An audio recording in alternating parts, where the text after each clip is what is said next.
Have you ever experienced cross-cultural challenges during negotiations at workplace or struggled to come across confidently in a diverse setting?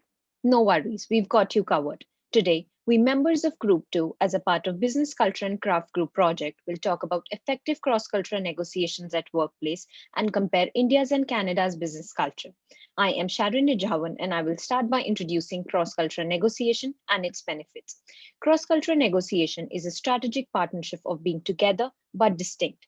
In work environment, it refers to business interactions that take place between people of various cultures. As the world becomes more globalized and independent, the scope of international business is expanded, with cross-cultural negotiations becoming an inevitable part of the company's global success. Some of its benefits include it can help craft better agreement with customers, suppliers, and co-workers. It fosters growth and teamwork within the company. It improves collaboration between team members of diverse cultures. It ensures effective and efficient communication with the cross-cultural businesses around the globe. That being said, understanding how effective cross-cultural negotiations work is an important skill to possess. Now, let's look at how and what to do about it. Differences in culture can complicate business negotiations in many ways.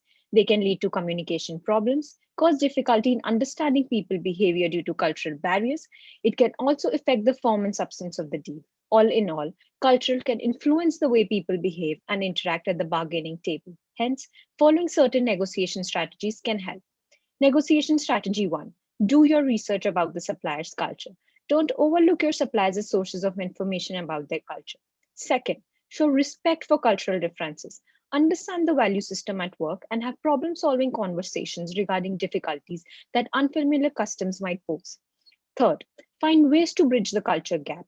Try to find something in common with your supplier, like a shared experience, interest, or goal. Lastly, be aware of how others may perceive your culture. Reflect on how your attitude, norms, and values appear to your foreign supplier to know how they view your culture from a cultural standpoint. Following these, one can establish effective negotiations with foreign suppliers. Now, I hand over to Aditya to explain about the Indian business culture. We'll be talking about the Indian business culture. India is a bilingual, multicultural country with substantial cultural divides in the north and south. In India, the traditions and language vary every 300 kilometers. In India, people normally address one another as Mr. or Mrs. or they address professionals as doctor or professor at their workplaces. Talking about their formal attire, they wear suits at their workplace. And lastly, gender differences are also being seen at the workplace in India. Now we will be heading towards the next slide wherein we'll be talking about what one needs to keep in mind while negotiating with Indians. Every meeting in India starts with a brief talk.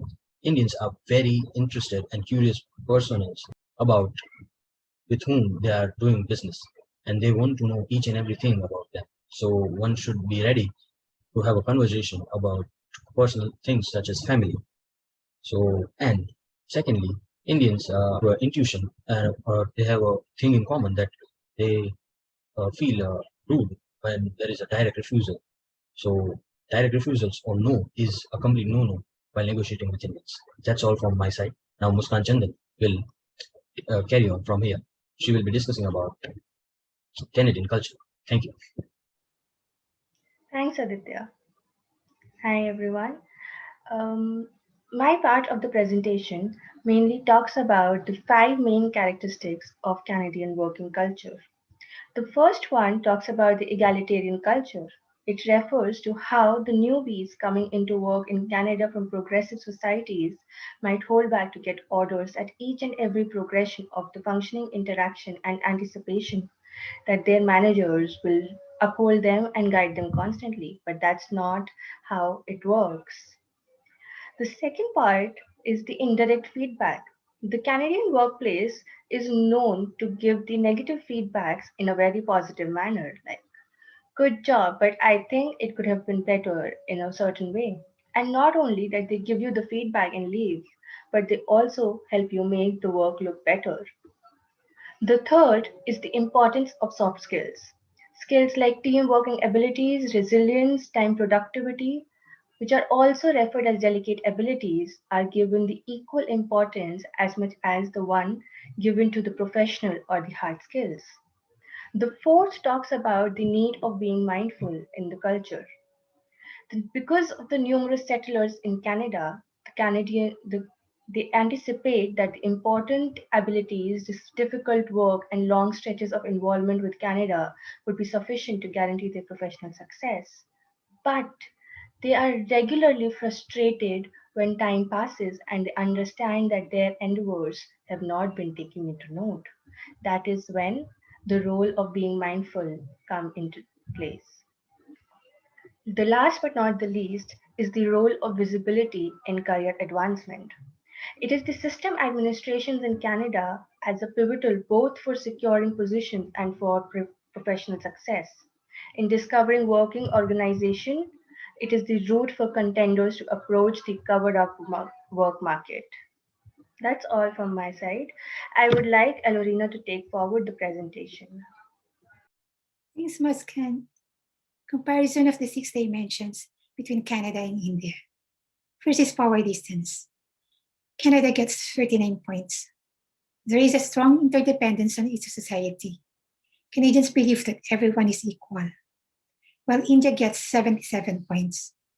There is a solid sense of order of its members. The higher class members are given more power and rights, and those below them should be obedient and dependent. Second is individualism. Canada gets 80, means individualist society. Employees are normal to be self-reliant and offers initiative, while India gets 48, a society of both collectivistic and individualistic traits. When it comes to hiring and promotion, choices are mostly based on relationships, which are an important factor in collectivist society. Third is masculinity. Canada scores 52. They are moderately masculine group. They keep high values in both personal and professional lives. They are more focused on work-life balance. While India scores 58, they quite masculine society. Work is the center of their lives, and success in their work is very important. Fourth is uncertainty avoidance. Canada gets 48. They are more open-minded, but less passionately expressive, and they are not rule-oriented. While India scores 40, high acceptance of limitation and forgiveness.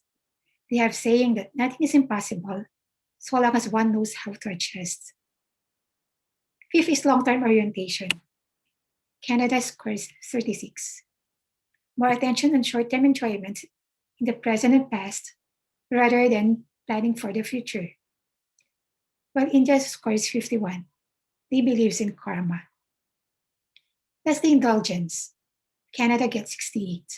They like to base their choices off desire and fun. They enjoy life and tends to be enthusiastic. While India gets 26, society control their desires and don't have much time for leisure. They tend to be pessimistic. Next is Carlos for some tips. Thanks, Alorina. Now I want to give you 5 essential tips that both cultures need to adapt. Tip number 1, be flexible. Learn the art of prudence in class, because if you are too direct, you will harm the business relationship. If you're in Canada, just be direct. Tip number 2, be formal. Acknowledge people's status and last name. You can do so by turning your attention to whom has the most seniority level. When in Canada, be respectful, but just talk to the other person as if you were talking to someone you know. Tip number 3, be patient when interrupted. Be aware that in a business meeting, people may require the presence of your counterpart, or the person you are talking to may need to take a phone call. In Canada, you will be prepared to dedicate all your attention to any visitor or scheduled meeting. Tip number 4, be prepared to rethink your schedule. Working more than you expect is normal in India, whereas in Canada, there are scheduled hours to work.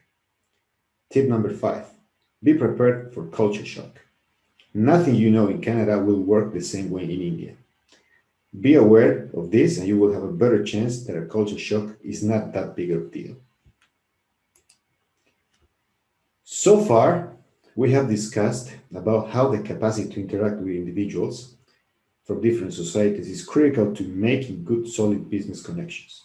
The perks of Indian and Canadian culture, the differences between India and Canada, and 5 essential tips to better adapt. But here's what I want you to do. Next time you find a colleague from another culture, be empathetic, tolerant, and respectful, and try to understand that the world that we see right now is only the tip of the iceberg when it comes to effective cross cultural negotiation at work.